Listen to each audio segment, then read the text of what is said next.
মায়ের কোল খালি হোক, এটা আমি চাই না। কারণ আমি তো বাবা মা সব হারিয়েছি, আমি তো জানি বাবার ব্যথা কত কষ্ট। আমাদের রক্তগুলো এখনো তাজা, আমাদের ঘাগুলো এখনো তাজা। প্রধানমন্ত্রীর প্রতি আমার ডিসরেসপেক্ট নাই, কিন্তু তার বুঝতে হবে আমাদের মায়েদের বুক খালি হচ্ছে, এটা এভাবে মেনে নেওয়া যায় না। সে স্বজন হারাইছে, অবশ্যই সে স্বজন হারানো ব্যথা বুঝে, কিন্তু তার মানে এই না আমরা স্বজন হারাইনি, আমরা স্বজন হারাচ্ছি। স্টুডেন্টের একটু দাড়ি থাকলে তাকে শিবিরের মামলা দেওয়া হচ্ছে। কেন দাড়ি রাখা কি আমাদের মুসলিম ধর্মে কি সেটা কি প্রযোজ্য না? এটা কবে থেকে হচ্ছে, কেন হচ্ছে? ল এনফোর্সমেন্টের উপর শুট করা হয়েছে কবে, কে করছে, কারা? আমাদের স্টুডেন্টদের কাছে কি কোনো গান আছে? আমরা কোনো গান পজেস করি? বাংলাদেশের লাইসেন্স ছাড়া কোনো গান পজেস করা পসিবল? আমাদের আইন কি এতই উইক? না, আমাদের আইন এত উইক না। স্টুডেন্টই যদি না থাকে পরীক্ষা কে দিবে? আপনি দিবেন না আমি দিব? ইউনিভার্সিটি স্টুডেন্ট দিবে? শিক্ষার্থী তো নাই, শিক্ষার্থী তো আটক করে রাখছে। পরীক্ষা দিলে একসাথে দেওয়া হবে, না হলে হবে না। এটা কি স্বাভাবিক না? এখনো অনেক স্টুডেন্ট আছে, আটক আছে, কেস দিয়ে রাখা হয়েছে, হিয়ারিং দেওয়া হচ্ছে না, কোনো শুনানি দেওয়া হচ্ছে না। শুনানি দিলে সেটা ডিলে করা হচ্ছে, দিনের পর দিন ডিলে করা হচ্ছে। বাবা মা হয়রান হয়ে যাচ্ছে।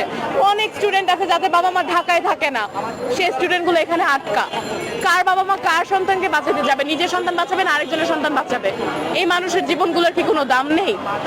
আমাদেরকে নিরাপত্তা দেন, আমাদের 9 দফা মেনে নেন, আমাদের সমন্বয়কদের ছেড়ে দেন, এটাই আমাদের দাবি।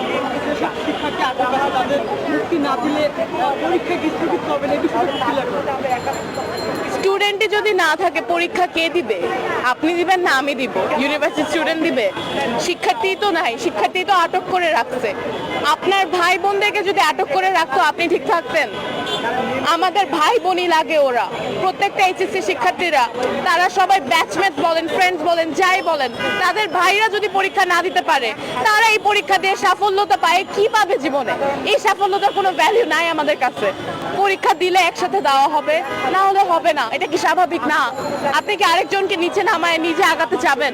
আপনি যদি একটা মানুষ হন সাধারণ, আপনি যদি একটা মেন্টালি স্টেবল পারসন হন, আপনার মধ্যে যদি সাধারণত একটু হইলেও মানবতা থাকে, আপনি এটা পারবেন না। এটা কেউই পারবে না। এটা এখন 16-17 বছরের বাচ্চাও পারবে না, 18-19 বছরের এইচএসসি পরীক্ষার্থীরাও পারবে না।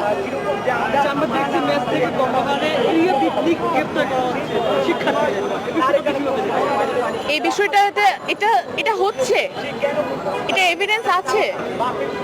পুলিশ রাতের 12টা থেকে 4টা পর্যন্ত শুরু করে রেইড দেয়। লেডি কনস্টেবল ছাড়া মেয়েদের বাসায় ঢোকা হয়, মেয়েদের বাসায় ঢুকে মেয়েদের গায়ে হাত দেওয়া হয়। আমার ফোন রাষ্ট্রীয় সম্পদ না, আপনি ওয়ারেন্ট ছাড়া আমার বাসায় ঢুকতে পারেন না, এটা কোনো আইনের আন্ডারে পড়ে না। আমরা অনেকেই আইনের শিক্ষার্থী, আমরা জানি, আমরা আইন বুঝি। আইন আমাদের নতুন করে শেখানোর দরকার নাই।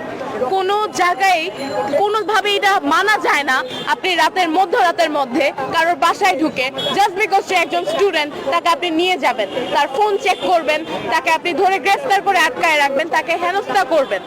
এভাবে হয় না। টাকা নেওয়া হচ্ছে, টাকা নিয়ে ছাড়া হচ্ছে, আর মাঝে মধ্যে তো সেটাও ছাড়া হচ্ছে না, কেস দিয়ে দেওয়া হচ্ছে। স্টুডেন্টের একটু দাড়ি থাকলে তাকে শিবিরের মামলা দেওয়া হচ্ছে। কেন দাড়ি রাখা কি আমাদের মুসলিম ধর্মে কি সেটা কি প্রযোজ্য না? এটা কবে থেকে হচ্ছে, কেন হচ্ছে?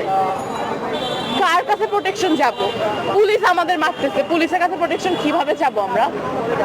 একজন পুলিশ একজন শিক্ষার্থী মেয়ের কি ফোন চেক করতে পারে? 2023-এ আমাদের হোম মিনিস্টার নিজে বলছিল ফোন রাষ্ট্রীয় সম্পদ না। সেকশন 22-এর আন্ডারে এটা ক্লিয়ারলি লেখা আছে, আপনার ফোন রাষ্ট্রীয় সম্পদ না, এটা আপনার ব্যক্তিগত জিনিস। ফোন চেক করার কোনো ওয়ারেন্ট ছাড়া, আনলেস আপনি একটা ক্রিমিনাল, আনলেস আপনার উপর কোনো কেস ফাইল করা হয়েছে, আপনি কারোর ফোন চেক করতে পারেন না। জোর মূল্য এইভাবে জোর করে রাস্তা থেকে নামায় হেনস্থা করে এইভাবে আপনারা ফোন চেক করতে পারেন না। আমরা শুধু ছেলেরা না, আমরা মেয়েরাও আজকে আশঙ্কায়, আজকে আমাদের মেয়েদের গায়েও হাত তোলা হয়। এটা আমরা দেশ থেকে আশা করি না, এটা আমরা দেশের রাষ্ট্র থেকে আশা করি না, এটা আমরা আমাদের ল এনফোর্সমেন্ট থেকে আশা করি না।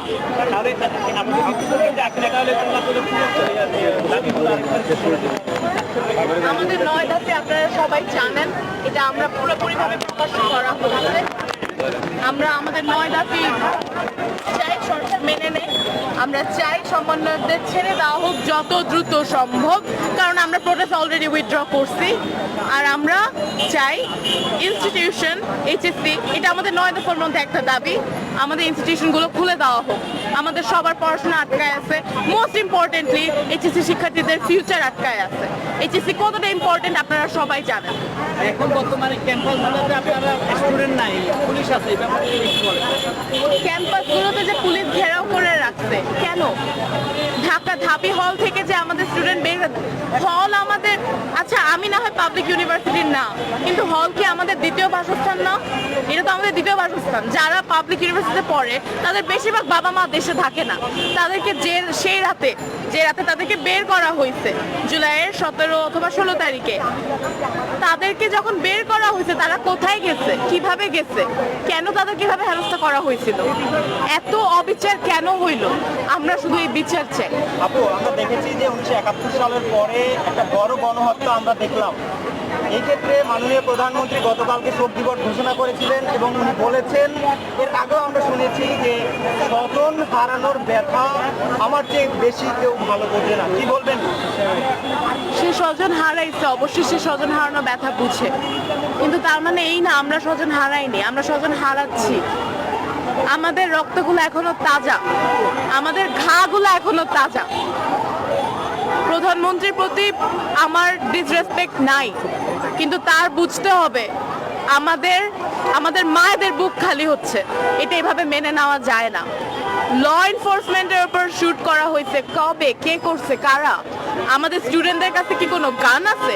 আমরা কোনো গান পজেস করি? বাংলাদেশের লাইসেন্স ছাড়া কোনো গান পজেস করা পসিবল? আমাদের আইন কি এতই উইক? না, আমাদের আইন এত উইক না। তাহলে আচ্ছা, কোনো আন্দোলনকে ঘিরে দেখেছি যে বাংলাদেশে একটা সংস্কৃতি চালু হয়েছে জামাত শিবির বলে এই আন্দোলনকে প্রতিহত করার যে সরকার- আমরা বৈষম্য বিরোধী দল, আমরা স্টুডেন্টরা কারোর পক্ষে না, আমরা শুধু স্টুডেন্ট। আমরা না কোনো জামাতের পক্ষে, না আমরা কোনো শিবিরের পক্ষে, না কোনো বিএনপির পক্ষে, না কোনো সরকারের পক্ষে। আমরা কারোর পক্ষে না, আমরা বৈষম্য বিরোধী। এটাকে দমন করার জন্য জামাত বিএনপি একটা তকমা দিচ্ছে, এই তকমাটাকে আপনি কোন দিকে নেবেন? এখন সুযোগ বুঝে সবাই লাফায় পড়বে, এটাই কি সাধারণ না? তারা ব্যবহার করতেছে, আমরা তাদেরকে ক্লেম করি না। আমরা না কোনো বিএনপি, না কোনো জামাত, না কোনো শিবির, না কোনো যুবলীগ, না কোনো ছাত্রলীগ, আমরা কোনো কিছু ক্লেম করি না। সরকার যে কথা বলছে যে এই ছাত্রদের জামাত বিএনপি হিসেবে তকমা দিতেছে, আন্দোলন দমন করে, এই আন্দোলন জামাত বিএনপির আন্দোলন না, এই আন্দোলন জামাত বিএনপির না। আমাদের শিক্ষার্থীদের আমাদের ভাই বোনদের গ্রেফতার করা হচ্ছে, আমাদের ভাই বোনদের মারা হচ্ছে, ছোট ছোট বাচ্চা মারা হচ্ছে, বাসায় বাসায় রেড দেওয়া হচ্ছে, মেয়েদের গায়ে লেডি কনস্টেবল ছাড়া, কোনো ছাড়া, ওয়ারেন্ট ছাড়া বাসায় ঢুকে হাত দেওয়া হচ্ছে, রাস্তায় রাস্তায় মেয়েদের নামায় ফোন চালানো, ফোন দেখানো, ফোন দেখা হচ্ছে। আমাদের ফোন রাষ্ট্রীয় সম্পদ না, আমরা নিরাপত্তা চাই। এটা বিএনপি, জামাত, শিবির কারোর কোনো কিছু না, এটা আমাদের আন্দোলন, এটা আমাদের নিজেদের যুদ্ধ। এখানে আমরা কারোর কোনো সাপোর্ট চাই না। Let it be BNP, Jamaat, Shibir or anything. আমরা উই ডোন্ট ক্লেম দেম, তারা আমাদের অংশ না, আমরা তাদের অংশ না। তারা যদি আমাদের কোনো পক্ষ নিয়ে থাকে, এটা তারা সুযোগ সুবিধা বুঝে করতেছে, তারা নিজেদের মতো নিজেরা যা ইচ্ছা তা করতেছে। এখানে তাদের থেকে কোনো কিছুই আমরা কোনোভাবে কানেক্টেড না। পরিচয়টা বলেন না। আমি এনএসসির শিক্ষার্থী একজন, আমি বিবিএ ডিপার্টমেন্টের। নামটা? আফরিন। আফরিন।